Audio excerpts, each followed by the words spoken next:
Chapter 2. The Open Road. "Ratty," said the mole suddenly, one bright summer morning, "if you please, I want to ask you a favor." The rat was sitting on the river bank, singing a little song.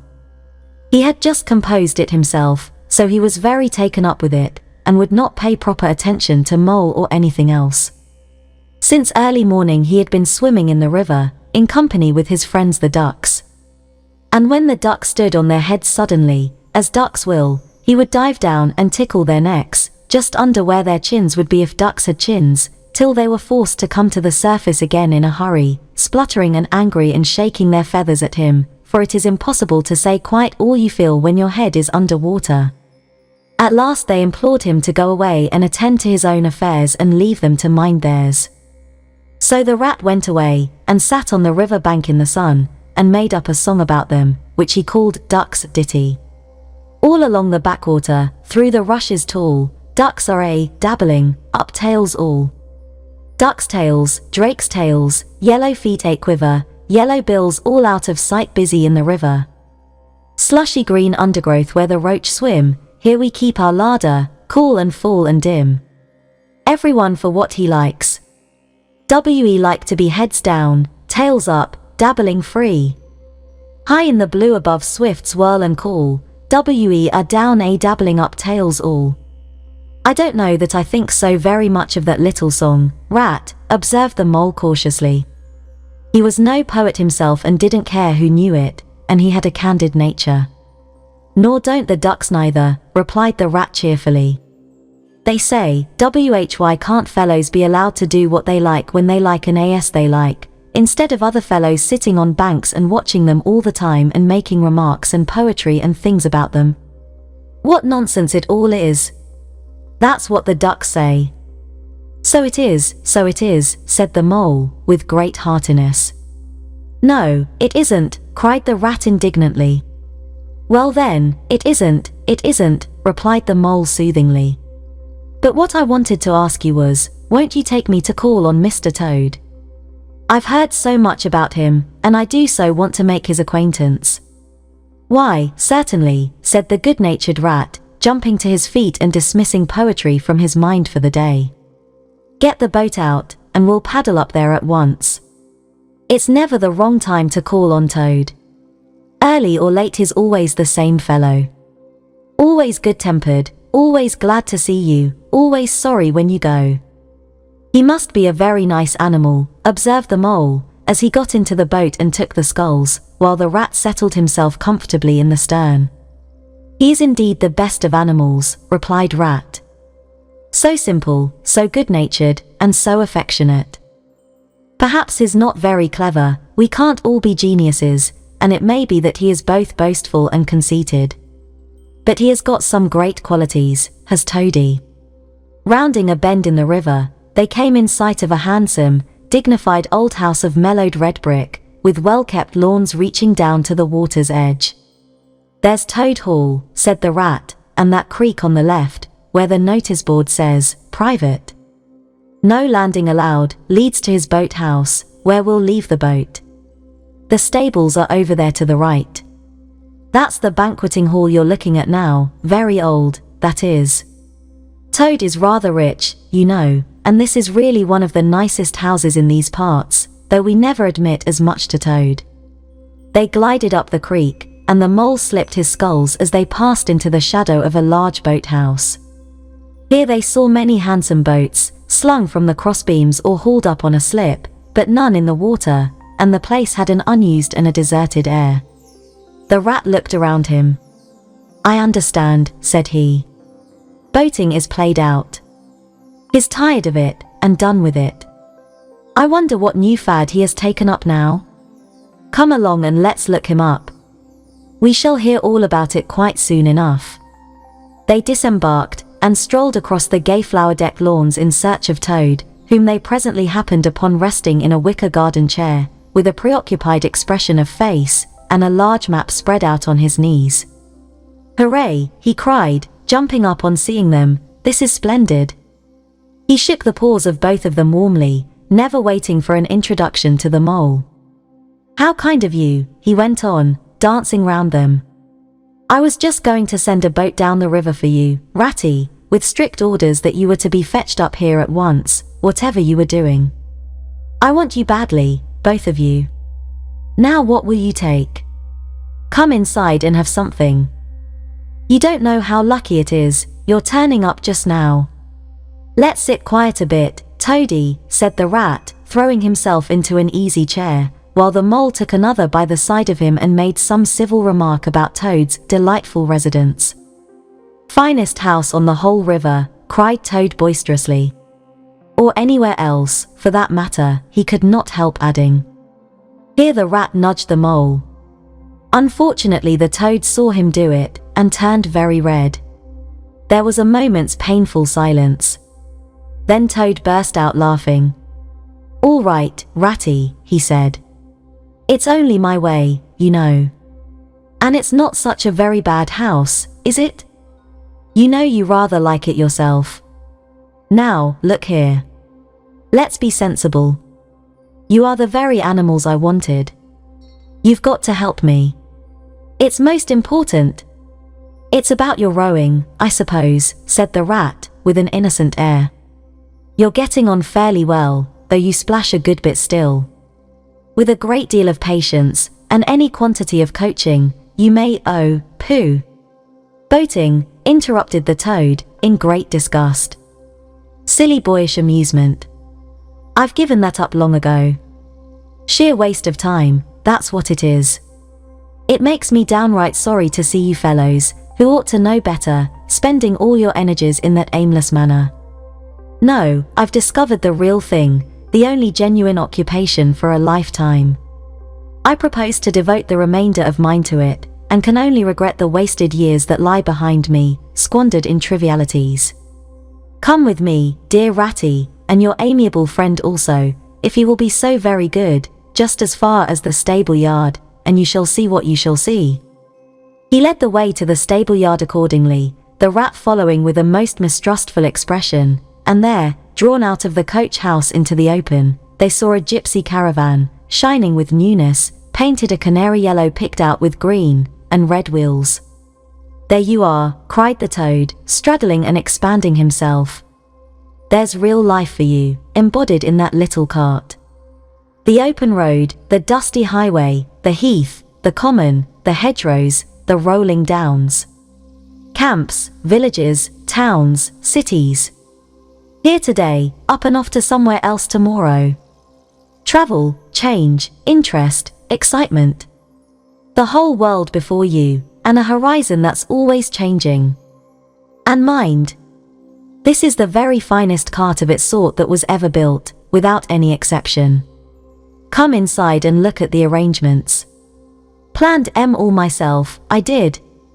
The mole was tremendously interested and excited, and followed him eagerly up the steps and into the interior of the caravan. The rat only snorted and thrust his hands deep into his pockets, remaining where he was. It was indeed very compact and comfortable. Little sleeping bunks, a little table that folded up against the wall, a cooking stove, lockers, bookshelves, a bird cage with a bird in it, and pots, pans, jugs and kettles of every size and variety. All complete, said the Toad triumphantly, pulling open a locker. You see, biscuits, potted lobster, sardines, everything you can possibly want. Soda water here, baccy there, letter paper, bacon, jam, cards and dominoes, you'll find, he continued, as they descended the steps again, you'll find that nothing whatever has been forgotten, when we make our start this afternoon. I beg your pardon, said the rat slowly, as he chewed a straw, but did I overhear you say something about WE, and a start, and this afternoon? Now, you dear good old Ratty, said Toad, imploringly, don't begin talking in that stiff and sniffy sort of way, because you know you've got to come. I can't possibly manage without you, so please consider it settled, and don't argue, it's the one thing I can't stand. You surely don't mean to stick to your dull fusty old river all your life, and just live in a hole in a bank, and boat? I want to show you the world. I'm going to make an animal of you, my boy. I don't care, said the rat, doggedly.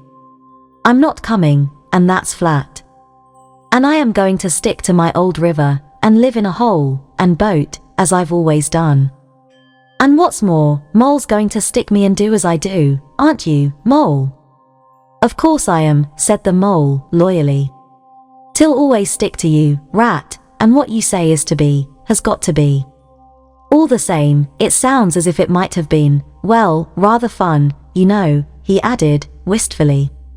Poor Mole. The life adventurous was so new a thing to him, and so thrilling, and this fresh aspect of it was so tempting, and he had fallen in love at first sight with the canary-coloured cart and all its little fitments. The Rat saw what was passing in his mind, and wavered. He hated disappointing people, and he was fond of the Mole, and would do almost anything to oblige him. Toad was watching both of them closely.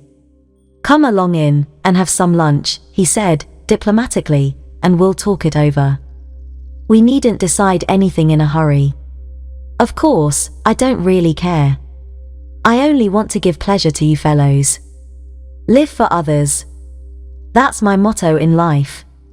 During luncheon, which was excellent, of course, as everything at Toad Hall always was, the Toad simply let himself go.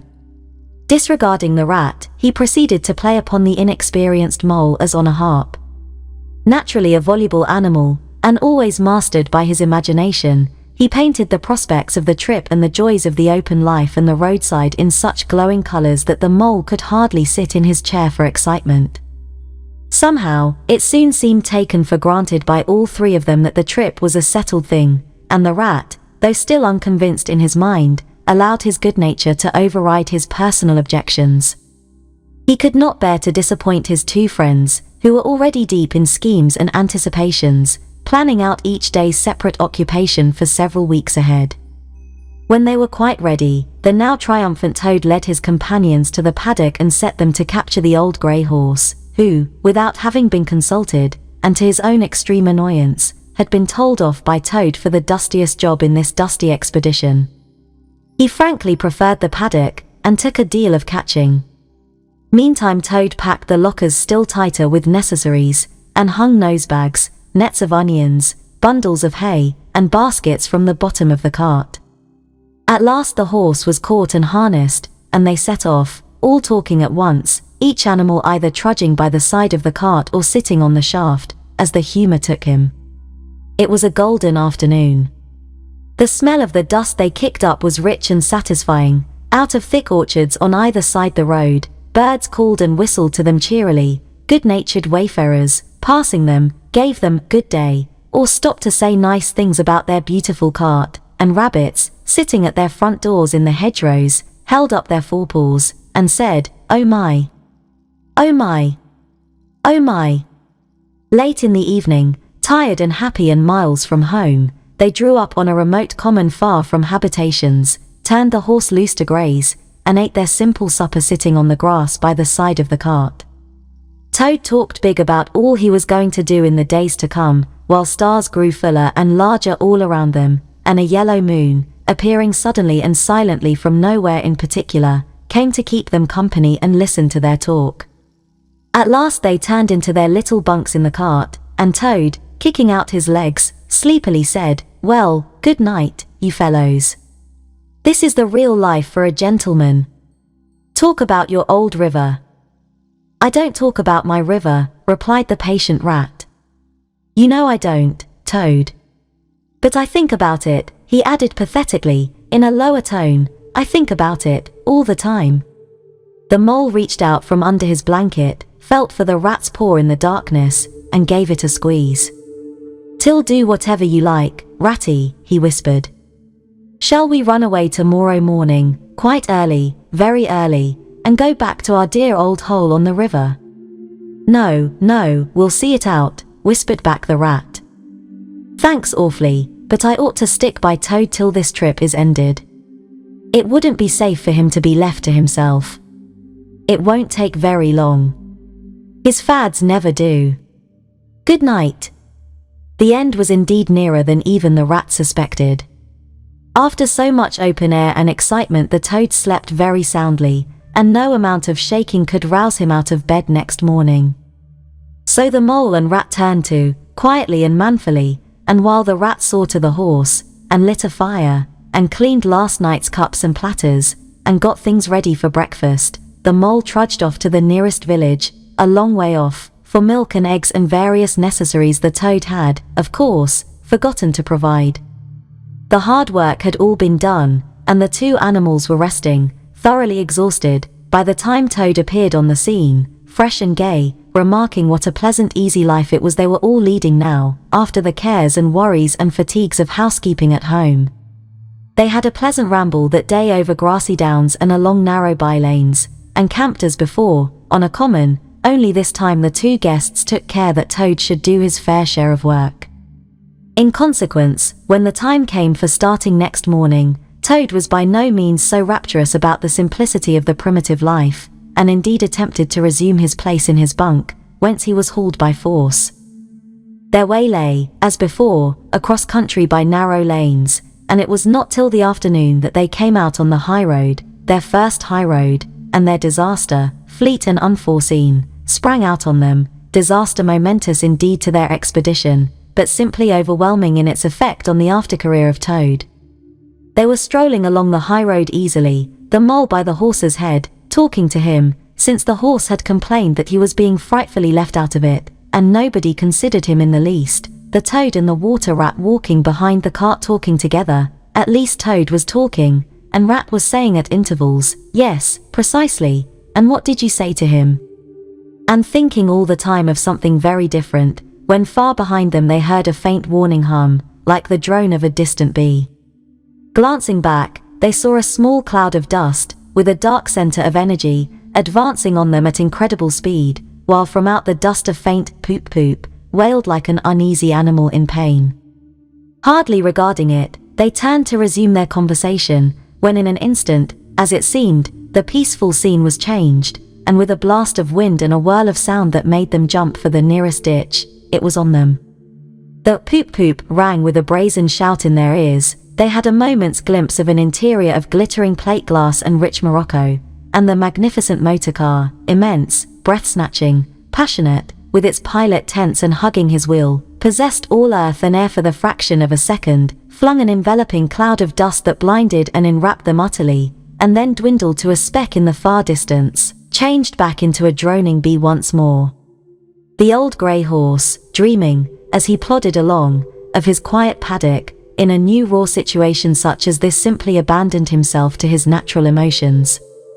Rearing, plunging, backing steadily, in spite of all the mole's efforts at his head, and all the mole's lively language directed at his better feelings, he drove the cart backwards towards the deep ditch at the side of the road.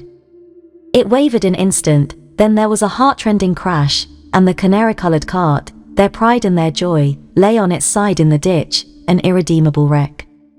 The rat danced up and down in the road, simply transported with passion. "You villains," he shouted, shaking both fists, "you scoundrels, you highwaymen, you road hogs, I'll have the law of you. I'll report you. I'll take you through all the courts." His homesickness had quite slipped away from him, and for the moment he was the skipper of the canary-coloured vessel driven on a shoal by the reckless jockeying of rival mariners, and he was trying to recollect all the fine and biting things he used to say to masters of steam launches when their wash, as they drove too near the bank, used to flood his parlour carpet at home. Toad sat straight down in the middle of the dusty road, his legs stretched out before him, and stared fixedly in the direction of the disappearing motor car. He breathed short, his face wore a placid, satisfied expression, and at intervals he faintly murmured, "Poop-poop." The mole was busy trying to quiet the horse, which he succeeded in doing after a time. Then he went to look at the cart, on its side in the ditch. It was indeed a sorry sight. Panels and windows smashed, axles hopelessly bent, one wheel off, sardine tins scattered over the wide world, and the bird in the birdcage sobbing pitifully and calling to be let out.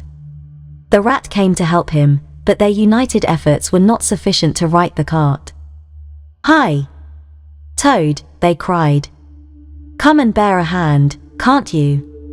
The toad never answered a word, or budged from his seat in the road, so they went to see what was the matter with him. They found him in a sort of a trance, a happy smile on his face, his eyes still fixed on the dusty wake of their destroyer. At intervals he was still heard to murmur, "Poop poop." The rat shook him by the shoulder. "Are you coming to help us, Toad?" he demanded sternly.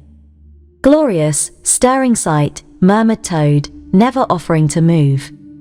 "The poetry of motion. The real way to travel. The only way to travel. Here today, in next week tomorrow. Villages skipped, towns and cities jumped, always somebody else's horizon. Oh bliss. Oh poop poop. Oh my. Oh my. Oh stop being an ass, Toad," cried the mole despairingly. "And to think I never knew," went on the Toad in a dreamy monotone. "All those wasted years that lie behind me, I never knew, never even dreamt. But now that I know, now that I fully realize. Oh, what a flowery track lies spread before me, henceforth. What dust clouds shall spring up behind me as I speed on my reckless way. What carts I shall fling carelessly into the ditch in the wake of my magnificent onset. Horrid little carts, common carts, canary-colored carts. What are we to do with him?" asked the mole of the water rat. "Nothing at all," replied the rat firmly. "Because there is really nothing to be done. You see, I know him from of old. He is now possessed. He has got a new craze, and it always takes him that way, in its first stage. He'll continue like that for days now, like an animal walking in a happy dream, quite useless for all practical purposes. Never mind him. Let's go and see what there is to be done about the cart." A careful inspection showed them that, even if they succeeded in righting it by themselves, the cart would travel no longer. The axles were in a hopeless state, and the missing wool was shattered into pieces. The rat knotted the horse's reins over his back and took him by the head, carrying the bird cage and its hysterical occupant in the other hand. "Come on," he said grimly to the mole. "It's 5 or 6 miles to the nearest town, and we shall just have to walk it. The sooner we make a start the better." "But what about Toad?" asked the mole anxiously, as they set off together.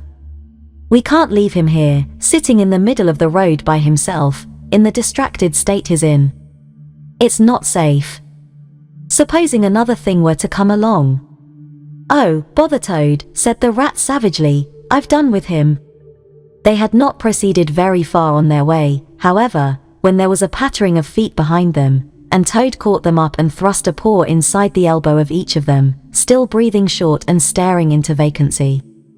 "Now, look here, Toad," said the rat sharply, "as soon as we get to the town, you'll have to go straight to the police station, and see if they know anything about that motorcar and who it belongs to, and lodge a complaint against it. And then you'll have to go to a blacksmith's or a wheelwright's and arrange for the cart to be fetched and mended and put to rights. It'll take time, but it's not quite a hopeless smash. Meanwhile, the mole and I will go to an inn and find comfortable rooms where we can stay till the cart's ready, until your nerves have recovered their shock." "Police station. Complaint," murmured Toad dreamily. "Me complain of that beautiful, that heavenly vision that has been vouchsafed me. Mend the cart. I've done with carts forever. I never want to see the cart, or to hear of it, again. Oh, Ratty. You can't think how obliged I am to you for consenting to come on this trip. I wouldn't have gone without you, and then I might never have seen that swan, that sunbeam, that thunderbolt. I might never have heard that entrancing sound, or smelt that bewitching smell. I owe it all to you, my best of friends." The rat turned from him in despair. "You see what it is?" he said to the mole, addressing him across Toad's head, his quite hopeless. "I give it up. When we get to the town we'll go to the railway station, and with luck we may pick up a train there that'll get us back to Riverbank tonight. And if ever you catch me going pleasuring with this provoking animal again." He snorted, and during the rest of that weary trudge addressed his remarks exclusively to Mole. On reaching the town they went straight to the station and deposited Toad in the second-class waiting room, giving a porter 2pence to keep a strict eye on him. They then left the horse at an inn stable, and gave what directions they could about the cart and its contents. Eventually, a slow train having landed them at a station not very far from Toad Hall, they escorted the spellbound, sleepwalking Toad to his door, put him inside it, and instructed his housekeeper to feed him, undress him, and put him to bed. Then they got out their boat from the boathouse, sculled down the river home, and at a very late hour sat down to supper in their own cozy riverside parlour, to the rat's great joy and contentment. The following evening the mole, who had risen late and taken things very easy all day, was sitting on the bank fishing, when the rat, who had been looking up his friends and gossiping, came strolling along to find him. "Heard the news," he said.